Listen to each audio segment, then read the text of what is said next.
Compelling emotion out of the viewer is a given when talking about stories of this kind. It could bring you to tears, making you think about the sad moments from your own life. It could be trying to make you empathize or sympathize with the characters and the struggle they're going through. It could be trying to make you feel anger over the events that occur. Stories whose goal can only be fully realized when the viewer is swayed by every stroke of the pen the writers did for the dialogue. Stories that have emotional cornerstones feel hollow when done poorly because the main thing the viewer is meant to latch onto is rendered uninteresting. But what exactly can make emotional stories not compelling? What do these kinds of stories need to be successful? Well, let's start off by looking at the movie Grave of the Fireflies and what I think are its successes and missteps. Spoilers ahead. Released in Japan in 1988 and set to the horrors that the Japanese suffered during the end of World War II by the hands of the Americans. In that respect, it's extra harsh for someone in the US to watch this film and see what essentially we did to them, destroying cities worth of civilians and causing so much destruction. Obviously, nuance exists, but the focus is on the struggles of the everyday person during this conflict. To add on to this, it follows the story of two kids as they struggle to survive. But during most of this movie, I didn't feel much of anything. I was sad when I saw what happened to their mother. I empathized with them as they slowly ran out of options and succumbed to sickness. This animated film was adapted from an autobiography of the same name that was released in 1967, and this story was portrayed in a style reminiscent of a dark and gloomy account of someone's experience of war. I believed their chemistry with each other, felt bad for the experience they were going through, but I didn't have any attachment to them. There are a number of reasons why I think this happened. For starters, I think the lack of displayed emotion really hurts this movie greatly. It's possible that most people from this time period were very cynical and jaded to the horrors happening around them, but if the characters are jaded and don't really seem to care, then I won't care all that much either. The only people who really showed any emotion or displayed their despair in a tangible way were the two main characters. But even then, there were many times where both characters just didn't pull the emotional weight. It does make more sense for the brother to act jaded throughout the runtime since he's trying to hide their mother's death, but even when he drops the act and starts to grieve, it was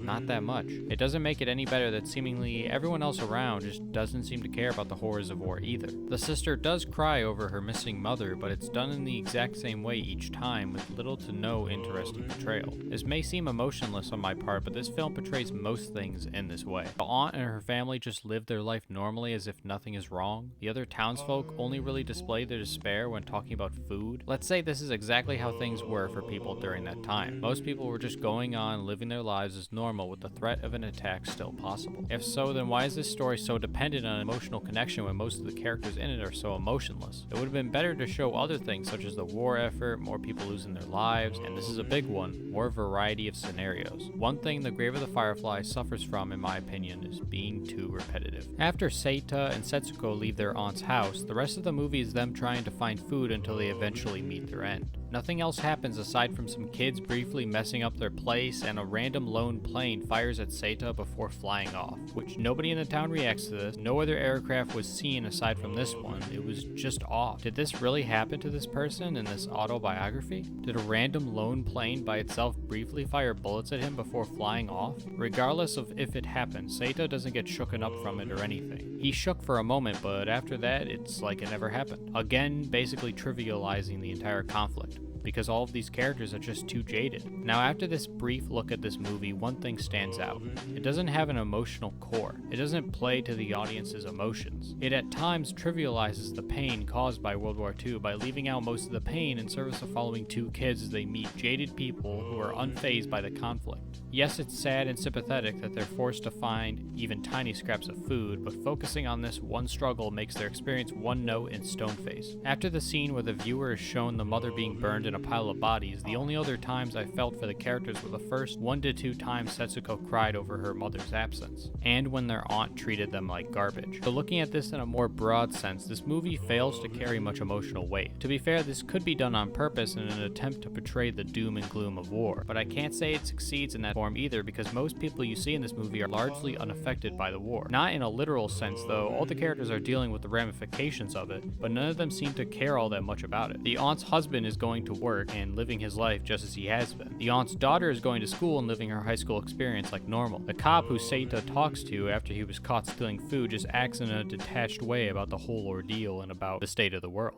The doctor checks Setsuko and recognizes that she is slowly dying, but shoos them both off because he has other people to attend to, not paying them any real attention. None of the characters seem to care about much of anything aside from our two main characters who don't do enough to help elicit any emotions. Now, I know I've shit on this movie quite a bit, and whatever way you want to spin the intent or perception of this film, it doesn't seem to hold up. For some positives, the art direction is very strong. The use of color to indicate the living versus the dead was a strong touch. Fireflies being used as an allusion to kamikaze pilots was an effective addition. And the sound design was pretty good, even though it's a pretty old movie at this point. But taking all of the good and bad into account, what does an emotional story need to be effective? At least, effective in terms of emotional payoff and involvement. This movie does succeed on this front. One thing this type of story benefits from is an establishment of the stakes for the situation. The beginning that displays the main character's town being burned down from the firebombs with later scenes of charred bodies laid about in hospital beds is an effective way to help bring people into the conflict. With the dark nature of the issue shown fully, it's easier to see everything from the perspective of those going through it. However, this movie fails after this initial setup because it fails to keep the stakes relevant and makes the whole war almost appear as a background problem. The second half of The Grave of the Fireflies would play out almost exactly the same if the plot was simply that these two siblings were homeless in Japan during this time period and struggled to survive. It's almost like World War II is a device just to have these two kids struggling. I find it hard to believe that nobody displayed any kind of unrest from their former towns and cities being burned to the ground. It's also odd that everything is basically business as usual except everyone has less food. This could have been the experience of the person writing the autobiography to the letter, but if so, more needed to be done to make each moment more impactful rather than just glossing over the experience of hunger and depression. Alongside this, the decision to focus on the struggle for food solely for the later third of this film makes it seem like that's the only issue these two siblings had to deal with. They barely focus on their grief for their lost mother, nor do they focus on any interactions they have with other people. Any chance we would have had in seeing how other people felt about the state of the world is lost because the story doesn't give us the opportunity. Something else that's important to consider when trying to anchor your story in an emotional conflict is allowing the story to build up its conflict over time. By here, not only are we told what happens to both characters at the beginning, but the problems that the characters gain at the beginning of the story are pretty much the same ones they have by the end, aside from the lack of food. Things don't become that much more dire, and everything just seems to freeze as we watch two people die by themselves. The sister character is portrayed as dead or dying 4 to 5 times in the film that by the time it actually happens, I'm not fazed anymore. But I don't need to beat a dead horse. That's great for the Fireflies, but in terms of writing these types of stories as a whole, other stories can be pointed to. The widely liked Angel Beats uses the idea of build-up very well with aggressive stakes and sadness as the story goes on. For a story that doesn't utilize escalating emotional stakes, Plastic Memories near the end of the story establishes a final conflict that shakes up the entire experience. All of the characters deal with grief in their own way. The ending all focuses on the ramifications of the conflict and shows what it's doing emotionally to the cast. Both of those anime are really good if you're looking to catch some heavy feels. There are stories that can be solemn and brooding yet effective. There are stories that can ramp up the emotional weight as time goes on and hit you with a heavy punch to end it off. This story, however, in my opinion, doesn't grab me emotionally, which makes it fall flat for my taste. But maybe I'll watch it again in the future and have an entirely different view from now. Emotional stories in some way, shape, or form need to display what it is that the viewer should connect to and work towards that goal. This can be done through learning about the characters or people involved to better empathize with their struggles, or showing the main emotional anchor and displaying how it affects the story. On top of displaying that connection, it's important to know when to pump the gas and when to hit the brakes. If a story is straight dread the whole way through and it barely elevates or de-escalates, then it becomes harder for emotional attachment to be created. It just becomes a long gray blur emotionally. On top of this, if the story is only dread the whole way through, it creates a sort of unrealistic nature to the emotional conflict. Conflicts change and evolve. It can still be only negative the whole way through, but if only the same struggle is shown the exact same way with no deviation, mix-ups, or anything, then the intended negative emotion just becomes non-emotional. Work to establish deep characters that the viewer can fully understand inside and out. Make the world have intrigue aside from the main conflict. If the story has too much of a singular mode of throwing the same kind of emotion at the viewer, add some curveballs. Add a bit of levity. Introduce a new side issue. Show the same conflict but from a different perspective. Something to keep intrigue into what's being presented. There are many more ideas that can help spruce up this kind of story, but until then, I hope to see you with one of my other videos. Hopefully you learned something or got something to think about when it comes to the art of emotional storytelling.